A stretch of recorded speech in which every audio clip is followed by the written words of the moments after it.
Building branch ਹੁੰਦੀ ਹੈ ਨਾ ਕਿਸੇ ਵੀ ਨਗਰ ਨਿਗਮ ਕਾਰਪੋਰੇਸ਼ਨ ਦੀ, ਉਹ ਸਭ ਤੋਂ ਜ਼ਿਆਦਾ ਪਾਵਰਫੁਲ ਹੁੰਦੀ ਆ। ਸਭ ਤੋਂ ਜ਼ਿਆਦਾ ਗਲਤ ਕੰਮ ਵੀ ਇੱਥੇ ਹੁੰਦੇ ਆ। 269 ਸੈਕਸ਼ਨ ਇਹ ਕਹਿੰਦਾ ਹੈ ਵੀ ਇਹਨਾਂ ਨੇ ਉਹ ਬਿਲਡਿੰਗ ਨੂੰ ਰੋਕਣਾ, ਨਜਾਇਜ਼ ਉਸਾਰੀ ਅੱਗੇ ਨਹੀਂ ਹੋਣ ਦੇਣੀ। ਇਹ ਕੀ ਕਰਦੇ ਆ, ਸੈਟਲਮੈਂਟ ਕਰਕੇ ਡੀਲ ਕਰੈਕ ਕਰ ਲੈਂਦੇ ਉਹਨਾਂ ਨੂੰ। ਡੀਲ ਕਰੈਕ ਇਹ ਕਰਦੇ ਆ ਵੀ ਅਸੀਂ ਤੇਰਾ ਚਲਾਨ ਪਾ ਕੇ ਰੱਖ ਦਿੰਨੇ ਆ ਤੇ ਤੂੰ ਕੰਸਟਰਕਸ਼ਨ ਪੂਰੀ ਕਰ ਲੈ, ਕੰਸਟਰਕਸ਼ਨ ਪੂਰੀ ਕਰਕੇ ਔਰ ਇਹਨੂੰ ਕੰਪਲੀਟ ਕਰ ਲੈ। ਤਾਂ ਲੋਕ ਕੰਪਲੇਂਟ ਕਰਦੇ ਰਹਿੰਦੇ ਆ। ਜਦੋਂ ਕੰਪਲੇਂਟ ਕਰਦੇ ਆ ਲੋਕਾਂ ਨੂੰ ਤਾਂ ਇਹ ਕਹਿ ਦਿੰਦੇ ਜੀ ਅਸੀਂ ਚਲਾਨ ਪਾਇਆ ਹੋਇਆ। ਦੇਖੋ ਸੈਕਸ਼ਨ 269 ਦੇ ਵਿੱਚ ਚਲਾਨ ਇਜ਼ ਨਾਟ ਏ ਲਾਇਸੈਂਸ। ਜਦੋਂ ਇਹਨਾਂ ਦੇ ਉੱਤੇ ਦਬਾਅ ਵੱਧ ਜਾਂਦਾ, ਇਹ ਕੀ ਕਰਦੇ ਆ, ਇਹ ਬਿਲਡਿੰਗ ਨੂੰ ਸੀਲ ਕਰ ਦਿੰਦੇ ਜਾਂ ਕੁਝ ਘੰਟੇ ਸੀਲ ਰਹਿਣ ਤੋਂ ਬਾਅਦ ਬਿਲਡਿੰਗ ਨੂੰ ਡੀਸੀਲ ਕਰ ਦਿੱਤਾ ਜਾਂਦਾ ਇੱਕ ਮੋਟਸ ਆਪਰੈਂਡੀ ਦੇ ਤਹਿਤ। ਮੈਂ ਇਹਨਾਂ ਨੂੰ ਆਰਟੀਆਈ 'ਚ ਪੁੱਛਿਆ ਸੀ ਵੀ ਤੁਸੀਂ ਪਿਛਲੇ ਇੰਨੇ ਪੀਰੀਅਡ ਦੇ ਵਿੱਚ 1.5 ਜਾਂ 2 ਸਾਲ ਦਾ ਮੈਂ ਮੰਗਿਆ ਸੀ ਇਹਨਾਂ ਕੋਲੋਂ ਆંકੜਾ, ਵੀ ਤੁਸੀਂ ਕਿੰਨੀਆਂ ਬਿਲਡਿੰਗਾਂ ਨੂੰ ਸੀਲ ਕੀਤਾ ਤੇ ਬਾਅਦ ਚੋਂ ਉਹਨਾਂ ਦੀਆਂ ਸੀਲਾਂ ਤੁਸੀਂ ਖੋਲ੍ਹ ਦਿੱਤੀਆਂ ਔਰ ਕਿਸ ਆਧਾਰ ਦੇ ਉੱਤੇ ਸੀਲਾਂ ਖੋਲ੍ਹੀਆਂ। ਤੇ ਇਹਨਾਂ ਨੇ ਮੈਨੂੰ ਲਿਖ ਕੇ ਦਿੱਤਾ ਜੀ ਸਾਡੇ ਕੋਲੇ ਕੋਈ ਰਿਕਾਰਡ ਮੇਨਟੇਨ ਨਹੀਂ ਕੀਤਾ ਹੋਇਆ। ਇਹਨਾਂ ਨੇ ਕੋਈ ਉਹ ਪ੍ਰੋਸੀਜਰ ਫੋਲੋ ਨਹੀਂ ਕੀਤਾ। ਮੈਂ ਇਸ ਮੈਟਰ ਦੇ ਉੱਤੇ ਚੱਕ ਕੇ ਸਟੇਟ ਵਿਜੀਲੈਂਸ ਨੂੰ ਔਰ ਲੋਕਲ ਬਾਡੀ ਦੇ ਉੱਚ ਅਧਿਕਾਰੀਆਂ ਨੂੰ ਸ਼ਿਕਾਇਤ ਫਾਈਲ ਕੀਤੀ। ਇਹ ਸ਼ਹਿਰ ਦਾ ਬੇੜਾ ਗਰਕ ਕਰਨ ਲੱਗੇ ਆ। ਸ਼ਹਿਰ ਨੂੰ ਇਹਨਾਂ ਨੇ ਅਰਬਨ ਸਲਮ ਬਣਾ ਦਿੱਤਾ। ਇਹ ਕਾਰਪੋਰੇਸ਼ਨ ਦੀ ਬਿਲਡਿੰਗ ਬ੍ਰਾਂਚ ਦੇ ਜਿਹੜੇ ਆਫੀਸਰ ਨੇ, ਇਹ ਮਨੀ ਮੇਕਿੰਗ ਮਸ਼ੀਨ ਹੈ। ਬੇਸਿਕਲੀ ਕਰਪਟ ਆਫੀਸਰਸ ਦੇ ਲਈ ਮਨੀ ਮੇਕਿੰਗ ਮਸ਼ੀਨ ਹੈ। ਉਸ ਤੋਂ ਬਾਅਦ ਮੈਂ ਇੱਕ ਕਾਰਪੋਰੇਸ਼ਨ 'ਚ ਧਰਨਾ ਵੀ ਲਾਇਆ ਸੀ, ਇੱਕ ਦਿਨ ਦੀ ਭੁੱਖ ਹੜਤਾਲ 'ਤੇ ਬੈਠਾ ਸੀ। ਲਗਭਗ ਇਹਨਾਂ ਦੀ ਕਈ 100 ਕਰੋੜ ਰੁਪਏ ਦੀ ਲੈਂਡ ਹਮਰਾ ਰੋਡ ਜਿਹੜੀ ਡੈਰੀ ਕੰਪਲੈਕਸ ਹੈ ਉਹਦੇ ਪਾਰਟ ਏ ਔਰ ਬੀ ਦੇ ਵਿੱਚ ਇਹਨਾਂ ਦੀ ਸੈਂਕੜੇ ਕਰੋੜ ਰੁਪਏ ਦੀ ਲੈਂਡ ਪਈ ਸੀ। ਤੇ ਇਹ ਕਹਿੰਦੇ ਆ ਕਿ ਅਸੀਂ 8000 ਬਿਲਡਿੰਗ ਬਣੀ ਸ਼ਹਿਰ ਦੇ ਵਿੱਚ ਤੇ 22000 ਦਾ ਗੈਪ ਸੀ।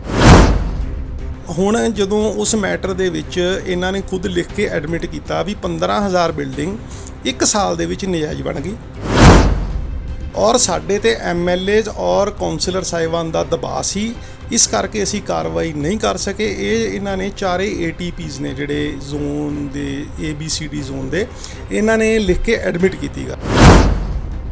ਮੈਂ ਜੋ ਇੱਕ ਗੱਲ ਕਹੀ ਸੀ ਵੀ 15000 ਤੋਂ 20000 ਬਿਲਡਿੰਗ ਨਜਾਇਜ਼ ਬਣ ਗਈ, ਉਹ ਇਹ ਐਡਮਿਟ ਹੀ ਕਰ ਗਏ ਵੀ ਹਾਂ ਬਣ ਗਈ।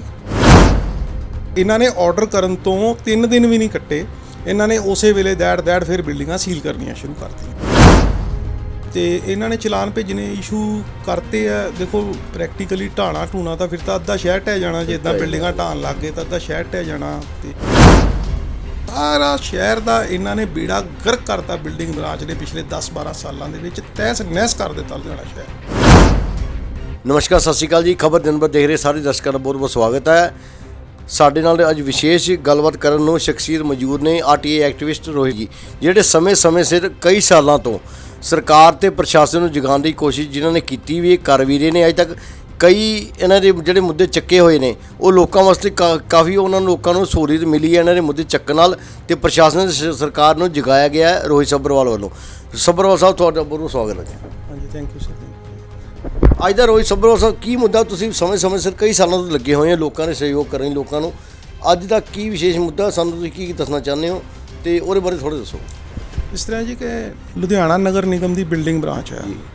ਜੇ ਬੇਸਿਕਲੀ ਕਿਸੇ ਵੀ ਸ਼ਹਿਰ ਦੇ ਵਿੱਚ ਆਪਾਂ ਆਲ ਓਵਰ ਕੰਟਰੀ 'ਚ ਦੇਖ ਲਈਏ, ਜਿਹੜੀ ਬਿਲਡਿੰਗ ਬ੍ਰਾਂਚ ਹੁੰਦੀ ਹੈ ਨਾ ਕਿਸੇ ਵੀ ਨਗਰ ਨਿਗਮ ਕਾਰਪੋਰੇਸ਼ਨ ਦੀ, ਉਹ ਸਭ ਤੋਂ ਜ਼ਿਆਦਾ ਪਾਵਰਫੁਲ ਹੁੰਦੀ ਆ।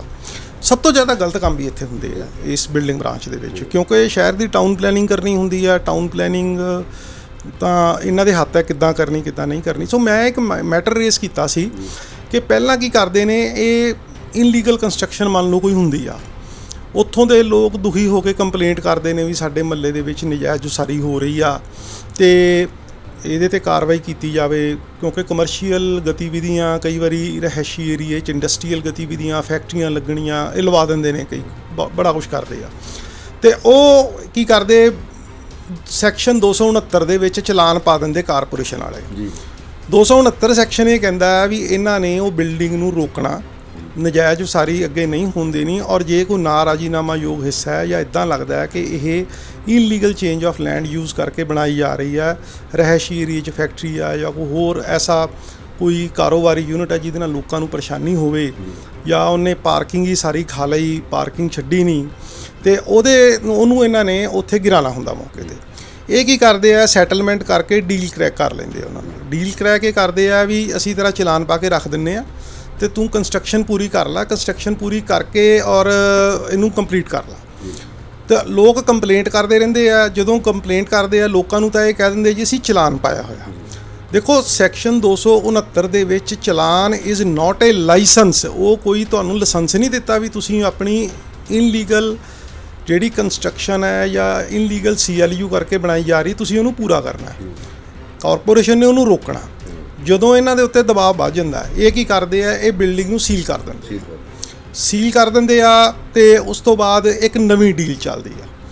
ਉਹ 2 ਦਿਨ 4 ਦਿਨ ਜਾਂ ਕੁਝ ਘੰਟੇ ਸੀਲ ਲੈਣ ਤੋਂ ਬਾਅਦ ਬਿਲਡਿੰਗ ਨੂੰ ਡੀਸੀਲ ਕਰ ਦਿੱਤਾ ਜਾਂਦਾ ਹੈ ਇੱਕ ਮੋਟਸ ਆਪਰੈਂਡੀ ਦੇ ਤਹਿਤ। ਸਰ ਹੋਰ ਤੁਹਾਨੂੰ ਪੁੱਛਣਾ ਚਾਹੂੰਗਾ ਮੈਂ, ਡੀਸੀਲ ਦਾ ਮਤਲਬ ਕੀ ਹੁੰਦਾ ਜੀ? ਦੇਖੋ ਕਿਸੇ ਬਿਲਡਿੰਗ ਦੇ ਉੱਤੇ ਪਹਿਲਾਂ ਤੁਹਾਨੂੰ ਤਾਲਾ ਲਾ ਕੇ ਸੀਲ ਕਰ ਦੇਣਾ, ਡੀਸੀਲ ਕਰਨਾ ਵੀ ਉਹਦੀ ਸੀਲ ਨੂੰ ਖੋਲ ਦੇਣਾ। ਠੀਕ ਆ। ਮੈਂ ਇਹਨਾਂ ਨੂੰ RTI 'ਚ ਪੁੱਛਿਆ ਸੀ ਵੀ ਤੁਸੀਂ ਪਿਛਲੇ ਇੰਨੇ ਪੀਰੀਅਡ ਦੇ ਵਿੱਚ 1.5 ਜਾਂ 2 ਸਾਲ ਦਾ ਮੈਂ ਮੰਗਿਆ ਸੀ ਇਹਨਾਂ ਕੋਲ ਆંકੜਾ ਵੀ ਤੁਸੀਂ ਕਿੰਨੀਆਂ ਬਿਲਡਿੰਗਾਂ ਨੂੰ ਸੀਲ ਕੀਤਾ ਤੇ ਬਾਅਦ ਚੋਂ ਉਹਨਾਂ ਦੀਆਂ ਸੀਲਾਂ ਤੁਸੀਂ ਖੋਲ ਦਿੱਤੀਆਂ ਔਰ ਕਿਸ ਆਧਾਰ ਦੇ ਉੱਤੇ ਸੀਲਾਂ ਖੋਲੀਆਂ ਜੀ। ਤੇ ਇਹਨਾਂ ਨੇ ਮੈਨੂੰ ਲਿਖ ਕੇ ਦਿੱਤਾ ਜੀ ਸਾਡੇ ਕੋਲੇ ਕੋਈ ਰਿਕਾਰਡ ਮੇਨਟੇਨ ਨਹੀਂ ਕੀਤਾ ਹੋਇਆ। ਬੜੀ ਹੈਰਾਨੀ ਦੀ ਗੱਲ ਆ ਵੀ ਤੁਸੀਂ ਸੈਂਕੜੇ ਦੇ ਹਿਸਾਬ ਦੇ ਨਾਲ ਬਿਲਡਿੰਗਾਂ ਸੀਲ ਕਰਤੀਆਂ ਔਰ ਤੁਸੀਂ ਰਿਕਾਰਡ ਹੀ ਨਹੀਂ ਰੱਖਿਆ ਹੋਇਆ। ਜਦ ਕਿ 2015 ਦੇ ਵਿੱਚ ਮੈਂ ਇੱਕ ਆਰਡਰ ਕਰਾਏ ਸੀ ਕਾਰਪੋਰੇਸ਼ਨ ਦੇ ਵਿੱਚ। ਉਦੋਂ ਮੈਂ ਇੱਕ ਐਪਰੀਹੈਂਸ਼ਨ ਉਦੋਂ ਵੀ ਦਿੱਤੀ ਸੀ ਵੀ ਇਹ ਇੱਕ ਬੜਾ ਵੱਡਾ ਨੈਕਸਸ ਪ੍ਰਵੇਲ ਕਰ ਰਿਹਾ ਵੀ ਘੱਟੋ ਘੱਟ ਇਹ ਆਪਣੇ ਕਾਰਪੋਰੇਸ਼ਨ ਕਮਿਸ਼ਨਰ ਤੋਂ ਜਾਂ ਕਿਸੇ ਸੀਨੀਅਰ ਆਫੀਸਰ ਤੋਂ ਸੀਨ ਕਰਾ ਲਿਆ ਕਰਨ ਵੀ ਅਸੀਂ ਬਿਲਡਿੰਗ ਸੀਲ ਕੀਤੀ ਆ ਤੇ ਕਾਰਪੋਰੇਸ਼ਨ ਉਹਨਾਂ ਨੇ ਕਮਿਸ਼ਨਰ ਨੇ ਜਾਂ ਕਿਸੇ ਸੀਨੀਅਰ ਅਧਿਕਾਰੀ ਨੇ ਉਹਨੂੰ ਸੀਨ ਕਰ ਲਿਆ, ਦੇਖ ਲਿਆ, ਮਤਲਬ ਫਾਈਲ ਤੇ ਨਿਗਾਹ ਮਾਰ ਲਈ ਆ। ਤੇ ਇਹਨਾਂ ਨੇ ਉਸ ਅਧਿਕਾਰੀ ਨੋਟਿਸ ਚੋਂ ਨਿਕਲ ਗਿਆ, ਨੋਟਿਸ ਚੋਂ ਨਿਕਲ ਗਿਆ ਤੇ ਉਹ ਇਹਨਾਂ ਨੇ ਕੋਈ ਉਹ ਪ੍ਰੋਸੀਜਰ ਫੋਲੋ ਨਹੀਂ ਕੀਤਾ। ਮੈਂ ਇਸ ਮੈਟਰ ਦੇ ਉੱਤੇ ਚੱਕ ਕੇ ਸਟੇਟ ਵਿਜੀਲੈਂਸ ਨੂੰ ਔਰ ਲੋਕਲ ਬਾਡੀ ਦੇ ਉੱਚ ਅਧਿਕਾਰੀਆਂ ਨੂੰ ਇੱਕ ਸ਼ਿਕਾਇਤ ਫਾਈਲ ਕੀਤੀ। ਸ਼ਿਕਾਇਤ ਦੇ ਵਿੱਚ ਮੈਂ ਉਹਨਾਂ ਨੂੰ ਸਾਰੇ ਤੱਥ ਦੱਸੇ ਵੀ ਇਹ ਬੇਸਿਕਲੀ ਕੀ ਇਹਨਾਂ ਦੀ ਪ੍ਰੈਕਟਿਸ ਕੀ ਆ, ਕਿਸ ਤਰੀਕੇ ਨਾਲ ਇਨਲੀਗਲ ਕੰਮ ਕਰਦੇ ਆ, ਇਹ ਸ਼ਹਿਰ ਦਾ ਬੇੜਾ ਗਰਕ ਕਰਨ ਲੱਗੇ ਆ। ਸ਼ਹਿਰ ਨੂੰ ਇਹਨਾਂ ਨੇ ਅਰਬਨ ਸਲਮ ਬਣਾ ਦਿੱਤਾ। ਜਿਹੜੀਆਂ ਰਹਿਸ਼ੀ TP ਸਕੀਮਾਂ ਨੇ, ਟਾਊਨ ਪਲੈਨਿੰਗ ਸਕੀਮਾਂ ਨੇ, ਜਿਹੜੀਆਂ ਸਿਰਫ ਔਰ ਸਿਰਫ ਰਹਿਣ ਵਾਸਤੇ ਲੋਕਾਂ ਦੇ, ਦੇਖੋ ਰਹਿਸ਼ੀ TP ਸਕੀਮ ਦੇ ਵਿੱਚ ਕੋਈ ਘਰ ਕਿਉਂ ਲੈਂਦਾ ਕਿ ਇੱਥੇ ਸ਼ਾਂਤੀ ਰਵੇ, ਇੱਥੇ ਕਿਸੇ ਤਰ੍ਹਾਂ ਦੀ ਕਮਰਸ਼ੀਅਲ ਐਕਟੀਵਿਟੀ। ਦੇਖੋ ਜਿਹੜੀਆਂ ਮਾੜੀਆਂ ਮੋਟੀਆਂ ਕੋਈ ਟੇਲਰ ਦੀ ਕੋਈ ਛੋਟੀ ਮੋਟੀ ਦੁਕਾਨ ਆ, ਕੋਈ ਕਰਿਆਨੇ ਦੀ ਆ, ਕੋਈ ਡੇਲੀ ਨੈਸੈਸਰੀ, ਉਹ ਤਾਂ ਦੁਕਾਨਾਂ ਖੁੱਲਣਗੀਆਂ, ਲੇਕਿਨ ਉੱਥੇ ਕੋਈ ਐਸਾ ਕੰਮ ਨਾ ਹੋਵੇ ਜਿਹਦੇ ਨਾਲ ਲੋਕਾਂ ਮਤਲਬ ਕੋਈ ਫੈਕਟਰੀ ਦਾ ਸ਼ੋਰ ਨਾ ਹੋਵੇ ਜਾਂ ਕੋਈ ਲੋਕਾਂ ਨੂੰ ਪਰੇਸ਼ਾਨੀ ਦਾ ਸਾਹਮਣਾ ਨਾ ਕਰਨਾ ਪਵੇ, ਸ਼ੋਰ ਸ਼ਰਾਬੇ ਦਾ ਕੰਮ ਨਹੀਂ ਹੋਣਾ ਚਾਹੀਦਾ, ਸ਼ੋਰੂਮ ਨਾ ਖੁੱਲ ਜਾਣ ਵੱਡੇ ਜਿਹਦੇ ਨਾਲ ਲੋਕਾਂ ਨੂੰ ਪਰੇਸ਼ਾਨੀ ਆਵੇ। ਠੀਕ ਹੈ ਜੀ। ਉਹ ਇਹਨਾਂ ਨੇ ਮੇਰੀ ਕੰਪਲੇਂਟ ਦੇ ਉੱਤੇ ਆਰਡਰ ਕਰ ਦਿੱਤੇ 31 ਮਾਰਚ ਨੂੰ ਕਿ ਜੀ ਅਸੀਂ ਬਿਲਡਿੰਗ ਅੱਜ ਤੋਂ ਬਾਅਦ ਗਿਰਾਵਾਂਗੇ, ਅਸੀਂ ਡੀਲ ਸੀਲ ਇਹਨੂੰ ਖੋਲ੍ਹਣਾ, ਸੀਲ ਨਹੀਂ, ਅਸੀਂ ਨਾ ਸੀਲ ਕਰਾਂਗੇ ਨਾ ਸੀਲ ਖੋਲ੍ਹਣ ਵਾਲਾ ਪੋਜੀਸ਼ਨ ਆਏਗੀ, ਅਸੀਂ ਬਿਲਡਿੰਗ ਗਿਰਾਵਾਂਗੇ। 31 ਮਾਰਚ ਤੋਂ ਬਾਅਦ ਮੈਂ ਲਗਭਗ ਇਹਨਾਂ ਨੂੰ 2-2.5 ਮਹੀਨੇ ਤੱਕ ਦੇਖਦਾ ਰਿਹਾ ਵੀ ਇਹ ਕੀ ਕਰਦੇ ਨੇ। ਇਹਨਾਂ ਨੇ ਆਰਡਰ ਕਰਨ ਤੋਂ 3 ਦਿਨ ਵੀ ਨਹੀਂ ਕੱਟੇ, ਇਹਨਾਂ ਨੇ ਉਸੇ ਵੇਲੇ ਦੈੜ ਫਿਰ ਬਿਲਡਿੰਗਾਂ ਸੀਲ ਕਰਨੀਆਂ ਸ਼ੁਰੂ ਕਰਤੀਆਂ। ਨਾਓ ਮੈਂ 2.5 ਮਹੀਨੇ ਬਾਅਦ ਜਦੋਂ ਇਹ ਮੈਟਰ ਬਹੁਤ ਜ਼ਿਆਦਾ ਹੋ ਗਿਆ ਕਿ ਸੀਲਾਂ ਧੜ ਲੱਗਣੀਆਂ ਸ਼ੁਰੂ ਹੋ ਗਈਆਂ, ਲੋਕੀ ਵੀ ਪਰੇਸ਼ਾਨ ਹੁੰਦੇ ਵੀ ਪਹਿਲਾਂ ਤਾਂ ਤੁਸੀਂ ਇਨਲੀਗਲ ਕੰਸਟਰਕਸ਼ਨ ਕਰਵਾਉਂਦੇ ਹੋ, ਫਿਰ ਤੁਸੀਂ ਸੀਲ ਕਰਦੇ ਹੋ, ਫਿਰ ਤੁਸੀਂ ਸੀਲ ਖੋਲ੍ਹ ਦਿੰਦੇ ਹੋ। ਤਾਂ ਮੈਂ ਉਹਦੇ ਵਿੱਚ ਫਿਰ ਇਸ ਮੈਟਰ ਦੇ ਉੱਤੇ ਦੁਬਾਰਾ ਕੱਲ੍ਹ ਇੱਕ ਰਿਮਾਈਂਡਰ ਦਿੱਤਾ। ਉਹਦੇ ਵਿੱਚ ਮੈਂ ਬਕਾਇਦਾ ਲਿਖਿਆ ਵੀ ਇਹ ਕਾਰਪੋਰੇਸ਼ਨ ਦੀ ਬਿਲਡਿੰਗ ਬ੍ਰਾਂਚ ਦੇ ਜਿਹੜੇ ਆਫੀਸਰ ਨੇ ਇਹ ਮਨੀ ਮੇਕਿੰਗ ਮਸ਼ੀਨ ਹੈ, ਬੇਸਿਕਲੀ ਕਰਪਟ ਆਫੀਸਰਸ ਦੇ ਲਈ ਮਨੀ ਮੇਕਿੰਗ ਮਸ਼ੀਨ ਹੈ। ਔਰ ਇਹਨਾਂ ਦੀ ਮੋਟਸ ਆਪਰੈਂਡੀ ਮਤਲਬ ਇਹ ਪੂਰੀ ਟੇਬਲ 'ਤੇ ਬਹਿ ਕੇ ਤਿਆਰ ਕਰਦੇ ਆ ਵੀ ਕਿਸ ਤਰੀਕੇ ਦੇ ਨਾਲ ਹੁਣ ਪਹਿਲਾਂ ਇਹਨੂੰ ਸੀਲ ਕਰਨਾ, ਕਿਸ ਤਰੀਕੇ ਦੇ ਨਾਲ ਉਹ ਬੰਦੇ ਨੂੰ ਅਸੀਂ ਸ਼ਿਕਾਇਤੀ ਨੂੰ ਉਲਝਾਉਣਾ, ਮਹੱਲੇ ਵਾਲੇ ਜੇ ਕੋਈ ਕੰਪਲੇਂਟ ਕਰਦੇ ਨੇ ਉਹਨਾਂ ਦਾ ਇੱਟ ਖੜਕਾ ਕਰਾਉਣਾ, ਜਿਹੜਾ ਅਵੈਧ ਨਿਰਮਾਣ ਕਰ ਰਿਹਾ ਉਹਦੇ ਨਾਲ, ਜਾਂ ਕੰਪਲੇਂਟੈਂਟ 'ਤੇ ਕਿਸੇ ਤਰੀਕੇ ਦੇ ਨਾਲ ਪੋਲੀਟੀਕਲ ਦਬਾਅ ਪਾਉਣਾ। ਖੁਦ ਤਾਂ ਡੀਲ ਕਰੈਕ ਕਰ ਲੈਣੀ ਇਹਨਾਂ ਨੇ, ਕੰਪਲੇਂਟੈਂਟ 'ਤੇ ਕੋਈ ਪੋਲੀਟੀਕਲ ਦਬਾਅ ਪਾ ਦੇਣਾ ਜਾਂ ਸਮਾਜਿਕ ਕੋਈ ਰਿਸ਼ਤੇਦਾਰ ਫੜ ਲੈਣਾ। ਤਾਂ ਉਹ ਇਹ ਸਾਰੀਆਂ ਗੱਲਾਂ ਇਹਨਾਂ ਦੀਆਂ ਪ੍ਰੈਕਟਿਸਿਸ ਚੱਲਦੀਆਂ। ਅਤੇ ਕੱਲ੍ਹ ਮੈਂ ਇੱਕ ਇਹਨਾਂ ਨੂੰ ਬੜੀ ਸਖਤ ਲੈਟਰ, ਮੈਂ ਯੂਜਲੀ ਇੱਦਾਂ ਦੀ ਲੈਂਗੁਏਜ ਯੂਜ਼ ਨਹੀਂ ਕਰਦਾ ਆਪਣੀ ਕਿਸੇ ਲੈਟਰ ਦੇ ਵਿੱਚ, ਜਿੱਦਾਂ ਦੀ ਲੈਂਗੁਏਜ ਕੱਲ੍ਹ ਮੈਂ ਯੂਜ਼ ਕੀਤੀ ਔਰ ਮੈਂ ਆਪਣੇ ਫੇਸਬੁੱਕ ਪੇਜ 'ਤੇ ਸ਼ੇਅਰ ਵੀ ਕੀਤੀ ਆ ਉਹ ਚਿੱਠੀ। ਮਤਲਬ ਕਿਉਂਕਿ ਹੁਣ ਦੇਖੋ ਕਾਰਪੋਰੇਸ਼ਨ ਦੀ ਬਿਲਡਿੰਗ ਬ੍ਰਾਂਚ ਦੇ ਵਿੱਚ ਇਸ ਵੇਲੇ ਸਾਰੀਆਂ ਹੱਦਾਂ ਟੁੱਟੀਆਂ ਹੋਈਆਂ ਕਰਪਸ਼ਨ ਦੀਆਂ। ਇੰਨਾ ਮਤਲਬ ਸ਼ਹਿਰ ਦਾ ਬੇੜਾ ਗਰਕ ਕਰਤਾ ਵੀ ਤੁਸੀਂ ਦੇਖੋ ਸ਼ਹਿਰ ਦੇ ਵਿੱਚ ਕੋਈ ਵੀ TP ਸਕੀਮ ਜਿਹੜੀ ਆ ਉਹ ਆਪਣੀ ਹੋਂਦ ਦੇ ਵਿੱਚ ਨਹੀਂ ਰਹੀ। TP ਸਕੀਮ ਦੀ ਫੁੱਲ ਫਾਰਮ ਕੀ ਹੋਈ? ਟਾਊਨ ਪਲੈਨਿੰਗ ਸਕੀਮ ਇਹਨੂੰ ਆਪਾਂ ਕਹਿ ਦਿੰਦੇ ਆ, ਜਾਂ ਡਿਵੈਲਪਮੈਂਟ ਸਕੀਮ ਜਿਹੜੀ ਹੁੰਦੀ ਆ ਕਿ ਸਰਕਾਰ ਖੁਦ ਇੱਕ ਪਲਾਨ ਤਿਆਰ ਕਰਦੀ ਆ ਵੀ ਅਸੀਂ ਆ ਰਿਹਾਇਸ਼ੀ ਏਰੀਆ ਬਣਾਉਣਾ, ਇੱਥੇ ਸਿਰਫ ਰਿਹਾਇਸ਼ਾਂ ਰਹਿਣਗੀਆਂ, ਇਹ ਮਕਾਨ ਇਸ ਹਿਸਾਬ ਨਾਲ ਬਣਨਗੇ, ਅੱਗੇ ਪਿੱਛੇ ਜਗ੍ਹਾ ਛੱਡਣੀ ਆ ਔਰ ਹਵਾਦਾਰ ਮਕਾਨ ਹੋਣਗੇ। ਉਹ ਇਹ ਸਾਰਾ ਮਤਲਬ ਇੱਕ ਪਲੈਨਿੰਗ ਤਿਆਰ ਹੁੰਦੀ ਆ। ਅੱਛਾ, ਇੱਕ ਮੈਨੂੰ ਗੱਲ ਦੱਸੋ, ਜਿਹੜੇ ਪਲਾਟਸ ਜਿਹੜੀ ਬਿਲਡਿੰਗ ਬਣਨੀ ਉਹ ਤਾਂ ਬਾਅਦ ਚੋਂ ਬਣਨੀ ਹੈ ਨਾ ਜੀ, ਜਿਹੜਾ ਇੱਕ ਪਲਾਟ 100-200 ਗਜ ਦਾ 500 ਗਜ ਦਾ ਨੈਚੁਰਲੀ ਗੱਲ ਹੈ ਵੀ ਥੋੜ੍ਹਾ ਵੱਡਾ ਪਲਾਟ ਚਾਹੀਏ। ਜੇ ਤੁਸੀਂ ਬਿਲਡਿੰਗ ਕ੍ਰੀਏਟ ਹੋਣ 'ਤੇ ਕਰਨੀ, ਕੰਪਲੈਕਸ ਬਣਾਉਣਾ ਹੈ, ਕੋਈ ਦੀ ਫੈਕਟਰੀ ਬਣਾਉਣੀ ਹੈ, ਉਹਦੀ ਕੀ NOC ਦੀ ਲੋੜ ਨਹੀਂ ਹੁੰਦੀ ਕੋਈ? ਦੇਖੋ ਜੀ, ਪਤਾ ਕੀ ਗੱਲ ਹੈ, ਪਹਿਲੀ ਗੱਲ ਤਾਂ ਇਹ ਹੈ ਵੀ illegal change of land use ਹੋ ਨਹੀਂ ਸਕਦਾ। NOC ਦੀ ਤਾਂ ਇਹ 'ਚ ਸਵਾਲ ਹੀ ਨਹੀਂ ਪੈਦਾ ਹੁੰਦਾ। ਇਹਦੇ ਵਿੱਚ NOC ਦਾ ਸਵਾਲ ਇਸ ਕਰਕੇ ਨਹੀਂ ਪੈਦਾ ਹੁੰਦਾ ਵੀ ਤੁਹਾਡੇ ਕੋਲੇ ਤੁਹਾਡੇ ਜਿਹੜਾ ਮੈਪ ਹੈਗਾ ਤੁਹਾਡਾ, ਜਿਹਨੂੰ ਕਹਿ ਦਿੰਦੇ ਆਪਾਂ, ਬਣਿਆ ਹੋਇਆ ਮਾਸਟਰ ਪਲਾਨ, ਉਹਦੇ ਮੁਤਾਬਕ ਤੁਸੀਂ ਸਾਰੀਆਂ ਰੋਡਸ ਜਿਹੜੀਆਂ ਨੇ ਡਿਕਲੇਅਰ ਕੀਤੀਆਂ। ਮਤਲਬ ਮੈਂ ਕਹਿੰਦਾ ਚਲੋ ਪੁਰਾਣੇ ਸ਼ਹਿਰ ਦੇ ਵਿੱਚ ਤਾਂ ਇਹ ਜੇ ਆਪਾਂ ਜਗਰਾਓਂ ਪੁਲ ਵਾਲਾ ਪਾਸਾ ਪਾਰ ਕਰ ਜਾਈਏ, ਉੱਧਰੋਂ ਦਮੂਰੀਆ ਪੁਲ ਪਾਰ ਕਰ ਜਾਈਏ, ਚਲੋ ਇਹ ਪ੍ਰੋਬਲਮ ਹੈ, ਜਾਂ ਉੱਧਰ ਕੁੰਦਨਪੁਰੀ ਸਾਈਡ 'ਤੇ ਪ੍ਰੋਬਲਮ ਹੈ ਵੀ ਛੋਟੀਆਂ ਗਲੀਆਂ ਮਹੱਲੇ ਨੇ, ਮਹੱਲਿਆਂ 'ਚ ਦੁਕਾਨਾਂ ਖੁੱਲ੍ਹੀਆਂ ਹੋਈਆਂ।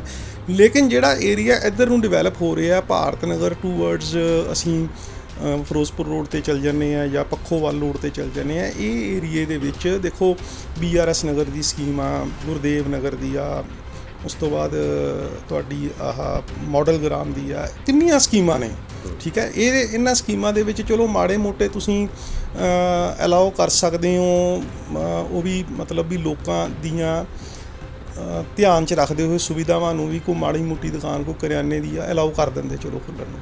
ਪਰ ਤੁਸੀਂ ਇੱਦਾਂ ਨਾ ਕਰੋ ਵੀ ਤੁਸੀਂ ਜਿਹੜੀਆਂ ਵੱਡੀਆਂ ਸੜਕਾਂ ਨੇ ਜਾਂ ਗਲੀਆਂ ਮਹੱਲਿਆਂ ਦੇ ਵਿੱਚ ਤੁਸੀਂ ਐਡੇ ਸ਼ੋਰੂਮ ਖਲਵਾਤੇ, ਦੁਕਾਨਾਂ ਖਲਵਾਤੀਆਂ, ਬਾਅਦ 'ਚ ਜਦੋਂ ਸ਼ਿਕਾਇਤ ਹੁੰਦੀ ਹੈ ਤੁਸੀਂ ਉਹਨੂੰ ਸੀਲ ਕਰ ਦਿੰਦੇ ਹੋ, ਫਿਰ ਤੁਸੀਂ ਸੀਲ ਖੋਲ੍ਹ ਦਿੰਦੇ ਹੋ, ਔਰ ਇੰਨਾ ਜ਼ਿਆਦਾ ਇਸ ਆੜ ਦੇ ਵਿੱਚ ਕਰਪਸ਼ਨ ਹੋ ਰਹੀ ਹੈ।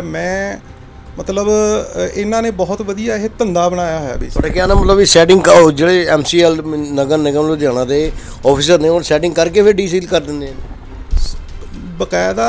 ਹਰਸ਼ ਜੀ ਇਹਨਾਂ ਨੇ ਲਾਇਸਨਰ ਰੱਖੇ ਹੋਏ ਨੇ, ਲਾਇਸਨਰ ਰੱਖੇ ਆ, ਜਿਹੜੇ ਦਲਾਲ ਜਿਹਨੂੰ ਕਹਿ ਦਿੰਦੇ ਆਪਾਂ ਪੰਜਾਬੀ 'ਚ, ਉਹ ਉਹਨਾਂ ਦਾ ਕੰਮ ਹੀ ਇਹੀ ਹੁੰਦਾ ਵੀ ਉਹਨਾਂ ਨੇ ਜਾ ਕੇ ਇਹਨਾਂ ਦੀ ਡੀਲ ਕਰੈਕ ਕਰਾਉਣੀ ਆ, ਡੀਲ ਕਰੈਕ ਕਰਕੇ ਪੂਰਾ ਪਲਾਨ ਤਿਆਰ ਕਰਨਾ ਵੀ ਅੱਜ ਇਹ ਬਿਲਡਿੰਗ ਸੀਲ ਹੋ ਗਈ ਹੈ, ਕਿੰਨੇ ਘੰਟਿਆਂ ਬਾਅਦ ਜਾਂ ਕਿੰਨੇ ਦਿਨਾਂ ਬਾਅਦ ਸੀਲ ਹੋਊਗੀ। ਬਕਾਇਦਾ ਉਹਦੇ ਵਿੱਚ ਮੈਂ ਸਾਰੇ ਪੋਲੀਟੀਕਲ ਬੰਦਿਆਂ ਨੂੰ ਮਾੜਾ ਨਹੀਂ ਕਹਿੰਦਾ, ਲੇਕਿਨ ਕੁਛ ਇੱਕ ਪੋਲੀਟੀਕਲ ਬੰਦੇ ਹੈਗੇ ਆ, ਉਹ ਬਕਾਇਦਾ ਇਸ ਚੀਜ਼ ਦਾ ਹਿੱਸਾ ਬਣਦੇ ਨੇ। ਜਦੋਂ ਇਹ ਸਾਰਾ ਨੈਕਸਸ ਚੱਲਦਾ ਲੈਣ ਦੇਣ ਦਾ, ਤੇ ਫਿਰ ਉਹਨੂੰ ਬਿਲਡਿੰਗ ਨੂੰ ਸੀਲ ਨੂੰ ਖੋਲ੍ਹ ਦਿੱਤਾ ਜਾਂਦਾ, ਔਰ ਸ਼ਿਕਾਇਤਕਰਤਾ ਮੁੜ ਕੇ ਜਾਵੇ ਹਾਈ ਕੋਰਟ ਜਾਂ ਲੋਅਰ ਕੋਰਟ, ਉਹਦੇ ਪੱਲੇ ਦਾ ਕੁਝ ਰਹਿੰਦਾ ਨਹੀਂ, ਉਹ ਥੱਕ ਜਾਂਦਾ ਸਾਲ 2 ਸਾਲ 'ਚ ਕੰਪਲੇਂਟਾਂ ਕਰਕੇ। ਇਹਨਾਂ ਦਾ ਟਾਰਗੇਟ ਜਿਹੜਾ ਆ ਪੈਸੇ ਲੈਣ ਦਾ, ਚਾਹੇ ਉਹ ਇਨਲੀਗਲ ਕੰਸਟਰਕਸ਼ਨ 'ਚ ਹੈ, ਚਾਹੇ ਉਹ ਬਿਲਡਿੰਗ ਦੀ ਸੀਲ ਔਰ ਸੀਲ ਖਲਵਾਉਣ ਦੇ 'ਚ ਹੈ, ਉਹ ਮੋਟਿਵ ਜਿਹੜਾ ਪੂਰਾ ਹੋ ਜਾਂਦਾ। ਹੁਣ ਤੁਹਾਡੀ ਜਿਹੜੀ ਲੇਟੈਸਟ ਤੁਸੀਂ ਸ਼ਿਕਾਇਤ ਦਿੱਤੀ, ਉਹ ਸ਼ਿਕਾਇਤ ਕੀ ਸੀ? ਹੁਣ ਤੁਸੀਂ ਇਸ਼ੂ ਅੱਜ ਕੱਲ੍ਹ ਚੱਕਿਆ ਹੋਇਆ? ਮੈਂ ਇਸ਼ੂ ਇਹ ਮੇਰਾ ਚੱਕਿਆ ਹੋਇਆ, ਦੇਖੋ ਮੈਂ 7 ਜੂਨ ਨੂੰ ਇੱਕ ਪੋਸਟ ਪਾਈ ਸੀ, ਇਹ ਸਾਰੇ ਇਸ਼ੂਜ਼ ਉਸ ਤੋਂ ਪਹਿਲਾਂ ਦੇ ਨੇ, ਮੈਂ ਉਹਨਾਂ ਨੂੰ ਟੇਕ ਅਪ ਕੀਤਾ, ਮੈਂ ਉਹਨਾਂ ਨੂੰ ਵਿੱਚ ਨਹੀਂ ਛੱਡਿਆ। ਤੇ ਮੈਂ ਇਹ ਗੱਲ ਕਹਿਣਾ ਕਿ ਤੁਸੀਂ ਜਿਹੜਾ ਪਹਿਲਾਂ ਤਾਂ ਤੁਸੀਂ illegal change of land use ਤੁਰੰਤ ਪ੍ਰਭਾਵ ਦੇ ਨਾਲ ਰੋਕੋ। ਜਿਹੜੀਆਂ ਬਣ ਗਈਆਂ, ਤੁਸੀਂ ਸਰਕਾਰ ਦੀ ਕੋਈ OTS ਆਉਂਦੀ ਹੈ ਜਾਂ ਕੁਝ ਵੀ ਹੈਗਾ, ਤੁਸੀਂ ਉਹਨਾਂ ਕੋਲੋਂ ਲੀਗਲ ਫੀਸ ਜਮ੍ਹਾਂ ਕਰਵਾ ਕੇ ਆਪਦਾ, ਦੇਖੋ ਇੰਜੋਏ ਤਾਂ ਉਹ ਕਰ ਰਹੇ ਨੇ, ਬੈਨੀਫਿਟ ਤਾਂ ਇੰਜੋਏ ਕਰ ਰਹੇ ਨੇ illegal change of land use ਕਰਕੇ। ਬੰਦ ਹੋ ਨਹੀਂ ਸਕਦੀਆਂ ਕਿਉਂਕਿ ਹੁਣ ਕਿਸੇ ਦਾ ਕਾਰੋਬਾਰ ਚੱਲਦਾ, ਬੰਦ ਕਰਾਉਣਾ ਬਹੁਤ ਔਖਾ।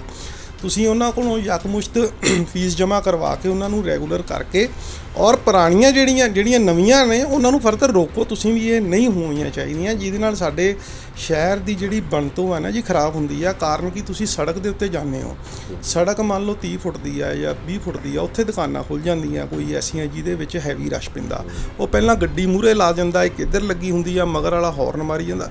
ਮਤਲਬ ਸ਼ਹਿਰ ਦੇ ਵਿੱਚ ਟ੍ਰੈਫਿਕ ਦੀ ਸਮੱਸਿਆ ਕਿੰਨੀ ਇਹ ਲੋਕਾਂ ਨੂੰ ਬਣਦੀ ਜਾ ਰਹੀ ਆ, ਔਰ ਪੇਸ਼ੈਂਸ ਲੈਵਲ ਹੈ ਨਹੀਂ, ਫਿਰ ਉਹ ਲੜਦੇ ਨੇ ਆਪਸ 'ਚ ਗੱਡੀ ਤੇ। ਫਿਰ ਮਤਲਬ ਇਹ ਸਾਰੀਆਂ ਚੀਜ਼ਾਂ ਜਿਹੜੀਆਂ ਨੇ ਕਾਰਪੋਰੇਸ਼ਨ ਦੀ ਬਿਲਡਿੰਗ ਬ੍ਰਾਂਚ ਹੀ ਪ੍ਰੋਬਲਮਸ ਪੈਦਾ ਕਰ ਰਹੀ ਆ। ਇਹਦੇ ਵਿੱਚ ਟ੍ਰੈਫਿਕ ਪੁਲਿਸ ਦਾ ਕੋਈ ਰੋਲ ਨਹੀਂ ਹੈ। ਟ੍ਰੈਫਿਕ ਪੁਲਿਸ ਕੀ ਕਰ ਸਕਦੀ ਹੈ? ਟ੍ਰੈਫਿਕ ਪੁਲਿਸ ਨੇ ਥੋੜੀ ਕੋਈ ਜਗ੍ਹਾ ਛਡਵਾਉਣੀ ਆ, ਉਹ ਤਾਂ ਗੱਡੀ ਟੋ ਕਰ ਸਕਦੇ, ਉਹ ਕਰੀ ਜਾਂਦੇ ਪਏ ਆਪਣੇ ਲੈਵਲ ਤੇ ਜੋ ਕਰਨਾ ਆ। ਤਾਂ ਸਾਰਾ ਜਿਹੜਾ ਇਹ ਕੰਮ ਚੱਲ ਰਿਹਾ ਨਾ, ਇਹ ਬਿਲਡਿੰਗ ਬ੍ਰਾਂਚ ਹੀ ਕਰ ਰਹੀ ਆ। ਇਹਦੇ ਵਿੱਚ ਐਂਟੀ ਐਨਕਰੋਚਮੈਂਟ ਬ੍ਰਾਂਚ ਦਾ ਕਿੰਨਾ ਰੋਲ ਹੈ ਜੀ? ਦੇਖੋ, ਐਨਕਰੋਚਮੈਂਟ 2 ਤਰੀਕੇ ਦੀ ਹੁੰਦੀ ਆ ਹਰਸ਼ੀ। ਇੱਕ ਤਾਂ ਹੋ ਗਈ ਟੈਂਪਰੇਰੀ ਐਨਕਰੋਚਮੈਂਟ, ਇੱਕ ਹੋ ਗਈ ਪਰਮਾਨੈਂਟ। ਇਹ ਵੀ ਜਿਹੜੀ ਟੈਂਪਰੇਰੀ ਐਨਕਰੋਚਮੈਂਟ, ਜਿਹੜੀਆਂ ਰੇਹੜੀਆਂ ਫੜੀਆਂ ਦੀ ਐਨਕਰੋਚਮੈਂਟ ਹੈ, ਇਹ ਟੈਂਪਰੇਰੀ ਹੁੰਦੀ ਹੈ। ਇਹਦੇ 'ਚ ਵੀ ਕਾਰਪੋਰੇਸ਼ਨ ਦਾ ਹੀ ਕਸੂਰ ਹੈ ਵੀ ਤੁਸੀਂ ਹਜੇ ਤੱਕ ਉਹਨਾਂ ਨੂੰ ਕੋਈ ਪੋਕਟਸ ਅਲਾਉ ਨਹੀਂ ਕੀਤੀਆਂ ਰੇਹੜੀਆਂ ਫੜੀਆਂ ਵਾਲਿਆਂ ਨੂੰ, ਜਿੱਥੇ ਉਹ ਆਪਣਾ ਰੋਜ਼ਗਾਰ ਚਲਾ ਸਕਣ। ਤੁਸੀਂ ਉਹਨਾਂ ਨੂੰ ਕੋਈ ਬੈਲਟਸ ਅਲਾਉ ਕਰਨੀਆਂ ਨੇ, ਤੁਸੀਂ ਸਟਰੀਟ ਵੈਂਡਰ ਪਾਲਿਸੀ ਬਣਾਉਣੀ ਆ। ਉਹ ਸੁਪਰੀਮ ਕੋਰਟ ਦੇ ਵੀ ਆਰਡਰ ਆਏ ਹੋਏ ਨੇ, ਤੁਸੀਂ ਉਸ ਪਾਲਿਸੀ ਨੂੰ ਅੱਜ ਤੱਕ ਇਹਨਾਂ ਨੇ ਡਿਮਾਰਕੇਸ਼ਨ ਹੀ ਨਹੀਂ ਕੀਤੀ ਕਿ ਜਗ੍ਹਾ ਫਾਈਨਲ ਕਰਕੇ ਇਹਨਾਂ ਨੂੰ ਬਕਾਇਦਾ ਇਹਨਾਂ ਦੇ ਅਸੀਂ ਟੈਂਡਰਸ ਕਰਕੇ ਜਾਂ ਕਿਸੇ ਤਰੀਕੇ ਇਹਨਾਂ ਨੂੰ ਜਗ੍ਹਾ ਦੇ ਕੇ ਤੇ ਇਹ ਲੀਗਲਾਈਜ਼ ਤਰੀਕੇ ਨਾਲ ਇਹਨਾਂ ਨੂੰ ਬਿਠਾ ਦਈਏ। ਦੂਜੀ ਐਨਕਰੋਚਮੈਂਟ ਹੋ ਗਈ ਪਰਮਾਨੈਂਟ ਐਨਕਰੋਚਮੈਂਟ, ਜਿਹਦੇ ਕੀ ਹੁੰਦਾ ਸੜਕ ਦੇ ਹਿੱਸੇ ਦੇ ਵਿੱਚ ਪਬਲਿਕ ਲੈਂਡ ਦੇ ਉੱਤੇ ਜਾਂ ਕੋਈ ਪਾਰਕਾਂ ਦੇ ਉੱਤੇ ਐਨਕਰੋਚਮੈਂਟ ਹੋ ਜਾਂਦੀ ਹੈ। ਇਹ ਸਾਰੀ ਐਨਕਰੋਚਮੈਂਟ ਜਿਹੜੀ ਹੈ ਬਿਲਡਿੰਗ ਬ੍ਰਾਂਚ ਨੇ ਕਰਾਉਣੀ ਹੈ। ਹਾਈ ਕੋਰਟ ਦੇ ਵਿੱਚ ਮੇਰਾ ਇੱਕ ਮੈਟਰ ਸਬਜੂਡਾਈਜ਼ਡ ਇਸ ਮੈਟਰ ਦੇ ਉੱਤੇ ਹੈਗਾ, ਹਜੇ ਐਡਮਿਟ ਹੋਇਆ COCP। ਮੈਂ ਕੰਟੈਂਪਟ ਆਫ ਕੋਰਟ ਫਾਈਲ ਕੀਤੀ ਸੀ 27 ਨਵੰਬਰ 2013 ਦੇ ਵਿੱਚ, ਤੇ ਉਹ ਮੈਟਰ ਹਜੇ ਕੋਰਟ ਦੇ ਵਿੱਚ ਹੀ ਪਿਆ। ਤਾਂ ਉਹਦੇ ਵਿੱਚ ਇਹਨਾਂ ਨੇ ਖੁਦ ਐਡਮਿਟ ਕੀਤਾ ਕਿ 5000 ਦੇ ਕਰੀਬ ਸ਼ਹਿਰ ਦੇ ਵਿੱਚ ਐਸੀ ਐਨਕਰੋਚਮੈਂਟ ਹੈਗੀ ਆ ਜਿਹੜੀ ਕਿ ਰਿਮੂਵ ਕਰਨ ਵਾਲੀ ਹੈ। ਉਸ ਤੋਂ ਬਾਅਦ ਮੈਂ ਇੱਕ ਕਾਰਪੋਰੇਸ਼ਨ 'ਚ ਧਰਨਾ ਵੀ ਲਾਇਆ ਸੀ, ਇੱਕ ਦਿਨ ਦੀ ਭੁੱਖ ਹੜਤਾਲ 'ਤੇ ਬੈਠਾ ਸੀ, ਤੇ ਲਗਭਗ ਇਹਨਾਂ ਦੀ ਕਈ 100 ਕਰੋੜ ਰੁਪਏ ਦੀ ਲੈਂਡ ਹੰਬਰਾ ਰੋਡ ਜਿਹੜੀ ਡੈਰੀ ਕੰਪਲੈਕਸ ਹੈ ਉਹਦੇ ਪਾਰਟ A ਔਰ B ਦੇ ਵਿੱਚ ਇਹਨਾਂ ਦੀ ਸੈਂਕੜੇ ਕਰੋੜ ਰੁਪਏ ਦੀ ਲੈਂਡ ਪਈ ਸੀ। ਉਹ ਮੈਂ ਉਸ ਮੈਟਰ ਨੂੰ ਲੈ ਕੇ ਕਾਫੀ ਕੰਪਲੇਂਟਸ ਕੀਤੀਆਂ ਵੀ ਤੁਹਾਡੀਆਂ ਕਈ ਡੈਰੀਆਂ ਵਾਲਿਆਂ ਨੇ, ਕਈਆਂ ਹੋਰ ਬੰਦਿਆਂ ਨੇ ਉੱਥੇ ਕਬਜ਼ੇ ਕਰ ਲਏ ਤੁਹਾਡੇ ਪਲਾਟਾਂ ਦੇ ਪਾਰਕਾਂ ਦੇ ਉੱਤੇ। ਤੁਹਾਡੇ ਕੋਲ ਕੋਈ ਨੰਬਰ ਆਫ ਲਿਸਟ ਹੈ ਵੀ ਜਿਹੜੀ ਤੁਸੀਂ ਕੰਪਲੇਂਟ ਕੀਤੀ ਹੈ, ਜਿਹੜੀ ਇਲੀਗਲ ਬਿਲਡਿੰਗ ਸਾਰੀਆਂ ਕੀਤੀਆਂ ਗਈਆਂ, ਪਹਿਲਾਂ ਬਣਾ ਦਿੱਤੇ ਜਾਂਦੀਆਂ ਫਿਰ ਰੁਕ ਜਾਂਦੀਆਂ, ਉਹਦੇ ਕਿੰਨੇ ਕੁ ਨੰਬਰ ਡਿਸਟ੍ਰਿਕਟ ਲੁਧਿਆਣੇ ਵਿੱਚ ਹੋ ਸਕਦੇ ਨੇ? ਹਰ ਚੀਜ਼ ਇੱਦਾਂ ਵੀ ਲਿਸਟ ਤਾਂ ਇਹਨਾਂ ਕੋਲ ਆਪਦੇ ਕੋਲੇ ਵੀ ਨਹੀਂ ਹੈਗੀ। ਨੰਬਰ 1। ਨੰਬਰ 2 ਤੇ ਜਿੱਦਣ ਮੈਂ ਧਰਨਾ ਲਾਇਆ ਸੀ, ਮੈਂ ਇੱਕ ਇਹ ਵੀ ਮੈਟਰ ਚੁੱਕਿਆ ਸੀ ਵੀ ਬਿਜਲੀ ਬੋਰਡ ਦੇ ਵਿੱਚ ਤਾਂ ਕਨੈਕਸ਼ਨ ਇਸ਼ੂ ਹੋ ਗਿਆ 30,000, ਤੇ ਇਹ ਕਹਿੰਦੇ ਆ ਕਿ ਅਸੀਂ 8,000 ਬਿਲਡਿੰਗ ਬਣੀ ਸ਼ਹਿਰ ਦੇ ਵਿੱਚ, ਤੇ 22,000 ਦਾ ਗੈਪ ਸੀਗਾ। ਚਲੋ ਅਸੀਂ ਇਹ ਮੰਨਦੇ ਹਾਂ ਵੀ 5-7-10,000 ਮੀਟਰ ਐਸਾ ਲੱਗ ਗਿਆ ਵੀ ਇੱਕ ਬਿਲਡਿੰਗ ਦੇ ਵਿੱਚ 2 ਮੀਟਰ ਲੱਗ ਗਏ ਜਾਂ 3 ਲੱਗ ਗਏ, ਉਹ ਭਰਾ ਸੀਗੇ, ਡਿਵਾਈਡ ਹੋ ਗਿਆ ਜਾਂ ਕਿਸੇ ਨੇ ਦੂਜਾ ਮੀਟਰ ਲਾ ਲਿਆ, ਚਲੋ ਇੱਕ ਬਿਲਡਿੰਗ ਦੇ ਵਿੱਚ। ਤੇ ਇਹ ਹੁਣ ਜਦੋਂ ਉਸ ਮੈਟਰ ਦੇ ਵਿੱਚ ਇਹਨਾਂ ਨੇ ਖੁਦ ਲਿਖ ਕੇ ਐਡਮਿਟ ਕੀਤਾ ਵੀ 15,000 ਬਿਲਡਿੰਗ 1 ਸਾਲ ਦੇ ਵਿੱਚ ਨਜਾਇਜ਼ ਬਣ ਗਈ, ਔਰ ਸਾਡੇ ਤੇ MLAs ਔਰ ਕੌਂਸਲਰ ਸਾਹਿਬਾਨ ਦਾ ਦਬਾਅ ਸੀ, ਇਸ ਕਰਕੇ ਅਸੀਂ ਕਾਰਵਾਈ ਨਹੀਂ ਕਰ ਸਕੇ। ਇਹ ਇਹਨਾਂ ਨੇ ਚਾਰੇ ATPs ਨੇ ਜਿਹੜੇ ਜ਼ੋਨ ਦੇ ABCD ਜ਼ੋਨ ਦੇ, ਇਹਨਾਂ ਨੇ ਲਿਖ ਕੇ ਐਡਮਿਟ ਕੀਤੀ ਗੱਲ ਹੈ।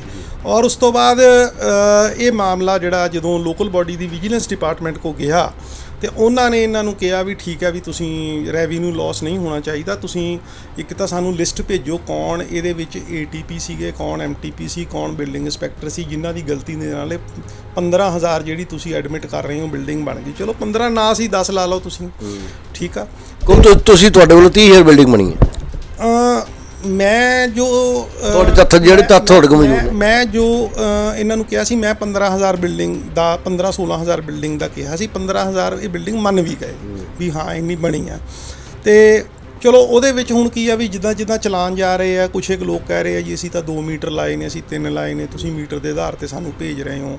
ਉਹਦੇ ਵਿੱਚ ਕਈ ਸ਼ਹਿਰ ਦੇ ਪੋਲੀਟੀਕਲ ਬੰਦੇ, ਉਹਨਾਂ ਨੂੰ ਬੜੀ ਤਕਲੀਫ ਹੋਈ ਕਿ ਕਿਉਂਕਿ ਜਦੋਂ ਕਿਸੇ ਉਹਦੇ ਵਿੱਚ ਨਜਾਇਜ਼ ਉਸਾਰੀ ਹੁੰਦੀ ਹੈ ਜਿਹਦਾ ਚਲਾਨ ਹੀ ਨਹੀਂ ਇਸ਼ੂ ਹੁੰਦਾ, ਉਹਦੇ 'ਚ 2 ਤਰੀਕੇ ਹੁੰਦੇ, ਜਾਂ ਤਾਂ ਇਹਨਾਂ ਨੇ ਪੈਸੇ ਲਿੱਤੇ ਹੁੰਦੇ ਆ, ਤੇ ਜਾਂ ਪੋਲੀਟੀਕਲ ਇੰਟਰਫੇਰੈਂਸ ਹੁੰਦੀ ਆ। ਜਦ ਕਿ ਪੋਲੀਟੀਕਲ ਇੰਟਰਫੇਰੈਂਸ ਵੀ ਹੋਵੇ, ਪੈਸੇ ਤਾਂ ਛੱਡਦੇ ਨਹੀਂ ਹੈਗੇ ਕਿਸੇ ਨੂੰ, ਚਾਹੇ ਪੋਲੀਟੀਕਲ ਇੰਟਰਫੇਰੈਂਸ ਹੋਵੇ ਵੀ। ਤੇ ਇਹ ਚੈੱਕ ਪਲਸ ਚੈੱਕ ਦਾ ਮਤਲਬ ਤੁਹਾਡੇ ਕਹਿਣ ਦਾ ਮਤਲਬ ਹੈ ਇਹ ਚੈੱਕ ਤਾਂ ਲੱਗਦੀ, ਚੈੱਕ ਨਾਲ ਲੈਂਦੇ? ਹਾਂ, ਚੈੱਕ ਦਾ ਨਾਲ ਲੈਣਾ ਉਹਨਾਂ ਨੇ, ਚੈੱਕ ਵੀ ਉਹ ਪਰਸਨਲ ਖਾਤੇ ਵਾਲਾ ਨਾਲ, ਸਰਕਾਰੀ ਵਾਲਾ ਨਾਲ। ਤੇ ਉਹ ਇਹਨਾਂ ਨੇ ਇਹ ਐਡਮਿਟ ਕੀਤਾ। ਹੁਣ ਉਹ ਮੈਟਰ ਦੇ ਵਿੱਚ ਚਲਾਨ ਇਸ਼ੂ ਕਰ ਰਹੇ ਆ। ਕੋਈ ਮੈਨੂੰ ਪਤਾ ਲੱਗਿਆ ਸੀ ਵੀ 1500-2000 ਦੇ ਕਰੀਬ ਇਹਨਾਂ ਨੇ ਚਲਾਨ ਵੀ ਇਸ਼ੂ ਕਰ ਦਿੱਤਾ ਹੈ, ਤੇ ਉਹ ਵੀ ਮੈਟਰ ਚੱਲੀ ਜਾਂਦਾ ਪਿਆ। ਉਹਦੇ ਵਿੱਚ ਵੀ ਇਹਨਾਂ ਨੇ ਨਾਮ ਕੁਝ ਬੰਦਿਆਂ ਦੇ ਦਿੱਤੇ ਨੇ ਲਿਖ ਕੇ ਵੀ ਇਹ ਬੰਦੇ ਤੈਨਾਤ ਸੀਗੇ, ਕੁਝ 40-50 ਅਫਸਰਾਂ ਦੇ ਨਾਮ ਵੀ ਦਿੱਤੇ ਆ ਇਹਨਾਂ ਨੇ।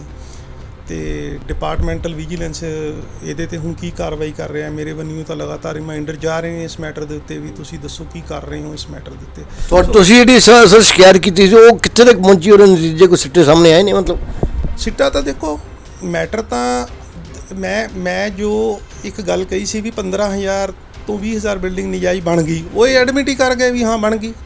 ਜਦੋਂ ਐਡਮਿਟ ਕਰਕੇ ਫਿਰ ਇਸ ਗੱਲ ਦਾ ਤਾਂ ਝਗੜਾ ਖਤਮ ਹੋ ਗਿਆ ਨਾ ਕਿ 15-20 ਹਜ਼ਾਰ ਬਿਲਡਿੰਗ ਨਜਾਇਜ਼ ਬਣੀ ਆ ਨਾ। ਉਹ ਹੁਣ ਗੱਲ ਤਾਂ ਇਹ ਹੈ ਵੀ ਹੁਣ ਉਹ ਬਿਲਡਿੰਗਾਂ ਲੋਕਲ ਬੋਡੀਜ਼ ਡਿਪਾਰਟਮੈਂਟ ਦਾ ਸੀਬੀ ਆਫਿਸ ਕਹਿੰਦਾ ਵੀ ਉਹ ਬਿਲਡਿੰਗਾਂ ਦੀ ਜਿਹੜਾ ਨਾਰਾਜ਼ੀਨਾਮਾ ਯੋਗ ਸਾਰੀ ਆ ਉਹਨੂੰ ਢਾਓ ਔਰ ਇਹਨਾਂ ਕੋਲੋਂ ਜਿਹੜਾ ਬਣਦਾ ਨੁਕਸਾਨ ਹੋਇਆ ਜੋ ਗਵਰਨਮੈਂਟ ਫੀਸ ਸੀਗੀ ਲੀਗਲ ਫੀਸ ਹੈਗੀ ਆ ਉਹ ਤੁਸੀਂ ਰਿਕਵਰ ਕਰੋ।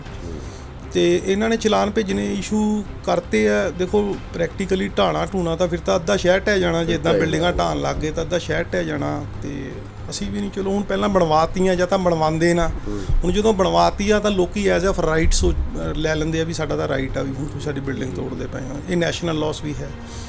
ਤੇ ਘੱਟੋ ਘੱਟ ਹੁਣ ਤੁਸੀਂ ਰੈਵਨਿਊ ਲਾਸ ਤਾਂ ਨਾ ਹੋਣ ਦਿਓ ਔਰ ਉਹਨਾਂ ਬੰਦਿਆਂ ਨੂੰ ਚਾਰਜਸ਼ੀਟ ਇਸ਼ੂ ਕਰੋ ਜਿਨ੍ਹਾਂ ਬੰਦਿਆਂ ਨੇ ਨਜਾਇਜ਼ ਸਾਰੀਆਂ ਕਰਾਈਆਂ ਨੇ। ਉਹਨਾਂ 'ਤੇ ਇਨਕੁਆਇਰੀ ਹੋਣੀ ਚਾਹੀਦੀ ਹੈ ਵੀ ਉਹਨਾਂ ਨੇ ਕਿਸ ਤਰੀਕੇ ਦੇ ਨਾਲ ਬਿਨਾਂ ਚਲਾਨ ਪਾਏ ਇੰਨੀਆਂ ਵੱਡੀਆਂ ਇੰਨੀਆਂ ਲਾਰਜ ਸਕੇਲ ਦੇ ਉੱਤੇ ਨਜਾਇਜ਼ ਬਿਲਡਿੰਗਾਂ ਬਣਵਾਤੀਆਂ। ਸਰ 15 ਤੋਂ 20 ਹਜ਼ਾਰ ਜਾਂ 10 ਤੋਂ 15 ਹਜ਼ਾਰ ਮਤਲਬ ਹਿਸਾਬ ਨਾਲ ਜਿੰਨੀਆਂ ਬਿਲਡਿੰਗਾਂ ਸ਼ਹਿਰ 'ਚ ਨਜਾਇਜ਼ ਉਸਾਰੀ ਹੋਈਆਂ ਨੇ, ਤੁਸੀਂ ਸਭ ਦਾ ਜ਼ਿੰਮੇਵਾਰ ਕਿਸ ਚੀਜ਼ ਨੂੰ ਮੰਨਦੇ ਹੋ, ਕਿਸ ਡਿਪਾਰਟਮੈਂਟ ਨੂੰ ਮੰਨਦੇ ਹੋ? ਬਿਲਡਿੰਗ ਬ੍ਰਾਂਚ ਹੈ ਜੀ, ਸਾਰਾ ਕੁਝ ਇਹਨਾਂ ਦੇ ਅੰਡਰ। ਆਪਣੇ MCL ਕਾਰਪੋਰੇਸ਼ਨ ਦੀ ਬਿਲਡਿੰਗ ਬ੍ਰਾਂਚ ਦਾ ਇਹ ਕੰਮ ਹੈ। ਦੇਖੋ ਟਾਊਨ ਤੁਸੀਂ ਪੱਤਰਕਾਰ ਹੋ, ਠੀਕ ਹੈ, ਤਾਂ ਸਰ ਤੁਹਾਡਾ ਕੰਮ ਆ ਖਬਰ ਕਰਨਾ, ਠੀਕ ਹੈ। ਬਿਲਡਿੰਗ ਬ੍ਰਾਂਚ ਹੈ, ਉਹਨਾਂ ਦਾ ਕੰਮ ਹੈ ਸ਼ਹਿਰ ਦੇ ਵਿੱਚ ਟਾਊਨ ਦੀ ਪਲੈਨਿੰਗ ਨੂੰ ਦੇਖਣਾ, ਕਿਹੜੀ ਬਿਲਡਿੰਗ ਜਾਇਜ਼ ਬਣ ਰਹੀ, ਕਿਹੜੀ ਨਜਾਇਜ਼ ਬਣ ਰਹੀ ਆ, ਉਹਨੂੰ ਜਾਇਜ਼ ਕਿੱਦਾਂ ਬਣਵਾਉਣਾ, ਇਹਨਾਂ ਦਾ ਕੰਮ ਆ।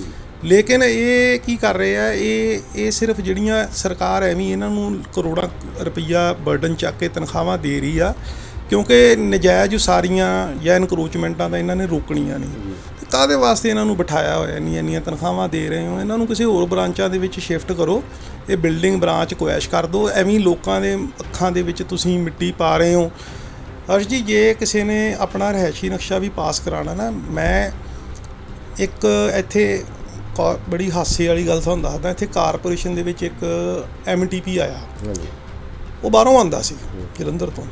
ਉਹ ਸਵੇਰੇ ਉਤਰਦਾ ਸੀ ਸ਼ਹਿਰ ਦੇ ਵਿੱਚ ਨਾ, ਮਿੱਟੀ ਤੇ ਇੱਟਾਂ ਜਿਹੜੀਆਂ ਨੇ ਰੇਤਾ, ਉਹ ਆਪਾਂ ਦੇਖਦੇ ਸੀ ਪੁਰਾਣੇ ਟਾਈਮ ਖੋਤਿਆਂ ਦੇ ਜਾਂਦਾ ਹੁੰਦਾ ਸੀ। ਉਹ ਖੋਤਿਆਂ ਦੇ ਮਗਰ ਹੋ ਜਾਂਦਾ ਸੀ ਵੀ ਖੋਤੇ ਕਿੱਥੇ ਜਾਂਦੇ ਆ, ਇਹ ਕਿੱਥੇ ਮਿੱਟੀ ਤੇ ਇੱਟਾਂ ਸੁੱਟਦੇ, ਉਹ ਬਿਲਡਿੰਗ ਤੇ ਜਾ ਵੱਜਦਾ ਸੀ। ਤਾਂ ਇਹ ਇਹਨਾਂ ਦੇ ਕੰਮ ਕਰਨ ਦੇ ਤਰੀਕੇ, ਇਹਨਾਂ ਨੂੰ ਸਭ ਪਤਾ ਹੁੰਦਾ ਵੀ ਕਿਹੜੀ ਬਿਲਡਿੰਗ ਕਿੱਥੇ ਬਣ ਰਹੀ ਹੈ, ਕਿੰਨੀ ਸ਼ੁਰੂ ਹੋ ਗਈ। ਤੁਸੀਂ ਮਾੜਾ ਜਿਹਾ ਇੱਟਾਂ ਸਰੀਆ ਸੀਮੈਂਟ ਸਟਾਓ, ਉਸੇ ਵੇਲੇ ਇਹਨਾਂ ਦੇ ਸੇਵਾਦਾਰ ਨੇ, ਇੰਸਪੈਕਟਰ ਨੇ ਆ ਜਾਣਾ, ਹਾਂਜੀ ਕੀ ਬਣਾ ਰਹੇ ਹੋ ਜੀ। ਫਿਰ ਇਹ ਕਹਿੰਦੇ ਜੀ ਜਦੋਂ ਐਕਸ਼ਨ ਸੈਟਲਮੈਂਟ ਹੋ ਜਾਣੀ ਆ, ਜਦੋਂ ਐਕਸ਼ਨ ਲੈਣ ਦੀ ਵਾਰੀ ਆਣੀ, ਸਾਡੇ ਕੋਲ ਸਟਾਫ ਨਹੀਂ ਹੈਗਾ। ਉਹ ਯਾਰ ਸਟਾਫ ਨਹੀਂ ਹੈਗਾ, ਹਰ ਬਿਲਡਿੰਗ 'ਤੇ ਤਾਂ ਤੁਸੀਂ ਪਹੁੰਚ ਜਾਂਦੇ ਹੋ, ਫਿਰ ਸਟਾਫ ਕਿਉਂ ਨਹੀਂ? ਫਿਰ ਜਿੰਨਾ ਸਟਾਫ ਹੈ ਤੁਸੀਂ ਉਨੀਆਂ ਬਿਲਡਿੰਗਾਂ ਦਾ ਲੀਗਲ ਬਣਵਾ ਲਓ। ਜੇ ਤੁਹਾਡੇ ਕੋਲੇ 50% ਸਟਾਫ ਆ, ਤੁਸੀਂ 50% ਬਿਲਡਿੰਗਾਂ ਠੀਕ ਬਣਵਾ ਲਓ। ਤੁਹਾਡੀਆਂ ਤਾਂ 100% ਹੀ ਗਲਤ ਬਣੀ ਜਾਂਦੀਆਂ। ਤੁਸੀਂ ਦੱਸੋ ਮੈਨੂੰ ਸ਼ਹਿਰ ਦੇ ਵਿੱਚ ਕਿਹੜੀ ਬਿਲਡਿੰਗ ਹੈ ਜਿਹਦੇ ਵਿੱਚ ਨਾਨ ਕੰਪਾਊਂਡੇਬਲ ਵਾਇਲੇਸ਼ਨ ਨਹੀਂ ਹੈਗੀ? ਵੱਡੇ ਵੱਡੇ ਕੰਪਲੈਕਸ ਲੈ ਲਓ ਤੁਸੀਂ, ਸਾਰਾ ਸ਼ਹਿਰ ਦਾ ਇਹਨਾਂ ਨੇ ਬੇੜਾ ਗਰਕ ਕਰਤਾ। ਬਿਲਡਿੰਗ ਬ੍ਰਾਂਚ ਨੇ ਪਿਛਲੇ 10-12 ਸਾਲਾਂ ਦੇ ਵਿੱਚ ਤਹਿਸ ਨਹਿਸ ਕਰ ਦਿੱਤਾ ਲੁਧਿਆਣਾ ਸ਼ਹਿਰ। Thank you sir. ਪਿਛਲੇ 5 ਤੋਂ 10 ਸਾਲਾਂ ਦੇ ਵਿੱਚ 10 ਤੋਂ 15 ਹਜ਼ਾਰ ਜਿਹੜੀ ਨਜਾਇਜ਼ ਬਿਲਡਿੰਗ ਦੀ ਉਸਾਰੀ ਕਰਾ ਦਿੱਤੀ ਗਈ ਹੈ building branch municipal corporation Ludhiana ਦੇ ਬ੍ਰਾਂਚ ਵੱਲੋਂ। ਤੇ ਉਹਨਾਂ ਦੇ ਕੋਈ ਵੀ ਐਕਸ਼ਨ ਨਹੀਂ ਲਿੱਤਾ ਜਾਣਾ। ਜੇ ਐਕਸ਼ਨ ਕੋਈ ਲਿੱਤਾ ਵੀ ਜਾਂਦਾ, ਸਮਝ ਲਓ ਖਾਨਾ ਪੂਰਤੀ ਹੈ। ਦਲਾਲ ਉਹਨਾਂ ਨੇ ਵਿੱਚ ਰੱਖੇ ਹੋਏ ਨੇ ਜਿਹੜੇ ਜਾ ਕੇ ਜੇ ਬਿਲਡਿੰਗ ਦੀ ਉਸਾਰੀ ਹੋ ਜਾਂਦੀ ਹੈ ਤੇ ਦਲਾਲ ਵਿੱਚ ਜੇ ਕੋਈ ਐਕਸ਼ਨ ਲੱਗਦੀ ਵੀ ਹੈ, ਬ੍ਰਾਂਚ ਜਿਹੜੀ ਬਿਲਡਿੰਗ ਬ੍ਰਾਂਚ ਹੈ, ਤੇ ਦਲਾਲ ਵਿੱਚ ਬਹਿ ਕੇ ਸੈਟਿੰਗ ਕਰਾ ਕੇ ਉਸ ਬਿਲਡਿੰਗ ਨੂੰ ਇੱਕ ਸੀਲ ਕਰ ਦਿੱਤਾ ਜਾਂਦਾ ਤੇ 2-4 ਦਿਨ ਬਾਅਦ ਉਹਨੂੰ ਖੋਲ੍ਹ ਦਿੱਤਾ ਜਾਂਦਾ ਹੈ। ਹੁਣ ਇਹਦੇ ਸਾਰੇ ਜਿਹੜੀ ਵਰਕਿੰਗ ਪਿੱਛੇ ਕਮਿਸ਼ਨਰ ਸਾਹਿਬ ਨੂੰ ਅਪੀਲ ਕਰਦੇ ਹਾਂ ਖਬਰ ਦਿਨਭਰ ਵੱਲੋਂ ਵੀ ਆਪ ਥੋੜ੍ਹਾ ਇਨੀਸ਼ੀਏਟਿਵ ਲੈ ਕੇ ਇਸ ਚੀਜ਼ ਨੂੰ ਤੁਰੰਤ ਸਮਝ ਕੇ ਵੀ ਕਿਹੜੇ ਅਫਸਰ ਇਹਦੇ ਪਿੱਛੇ ਸ਼ਾਮਿਲ ਨੇ। ਬਿਲਡਿੰਗ ਬ੍ਰਾਂਚ ਦੇ ਕਿੰਨੇ ਅਫਸਰ ਨੇ ਜਿਹੜੇ ਇਹ ਸਾਰੇ ਕੰਮ ਕਰਾ ਰਹੇ ਨੇ ਜਾਂ ਸੈਟਲਮੈਂਟ ਕਰਦੇ ਪਏ ਨੇ, ਜਿਹੜੇ ਸੀਧਾ ਲਾਉਂਦੇ ਨੇ ਜਾਂ ਮੁੜ ਕੇ ਸੀਧਾ ਖੁਲਵਾ ਲੈਂਦੇ ਨੇ, ਇਸ ਦਾ ਰਿਕਾਰਡ ਬਿਲਡਿੰਗ ਬ੍ਰਾਂਚ ਕੋਲ ਮੌਜੂਦ ਨਹੀਂ ਹੈਗਾ ਰੋਹਿਤ ਸੱਭਰਵਾਲ ਜੀ ਦੇ ਹਿਸਾਬ ਨਾਲ। ਹੁਣ ਆਉਣ ਵਾਲਾ ਇਹ ਟਾਈਮ ਦੱਸੂਗਾ ਕਿ ਇਹ ਸਾਡੀ ਖਬਰ ਜਿਹੜੀ ਪਬਲਿਸ਼ ਹੁੰਦੀ ਹੈ ਜੋ ਚਲਾਵਾਂਗੇ, ਇਸ ਤੋਂ ਬਾਅਦ ਕੋਈ ਕਮਿਸ਼ਨਰ ਸਾਹਿਬ ਜਿਹੜੇ MCL ਦੇ ਕਮਿਸ਼ਨਰ ਨੇ ਉਹ ਕੋਈ ਇਸ ਚੀਜ਼ 'ਤੇ ਐਕਸ਼ਨ ਲੈਂਦੇ ਹੈ ਕਿ ਨਹੀਂ ਲੈਂਦੇ ਹੈ। ਲੁਧਿਆਣਾ ਤੋਂ ਕੈਮਰਾ ਪਰਸਨ ਬੋਵੀ ਨੰਦਾ ਨਾਲ ਹਰਸ਼ ਕੁਮਾਰ, ਖਬਰ ਦਿਨਭਰ।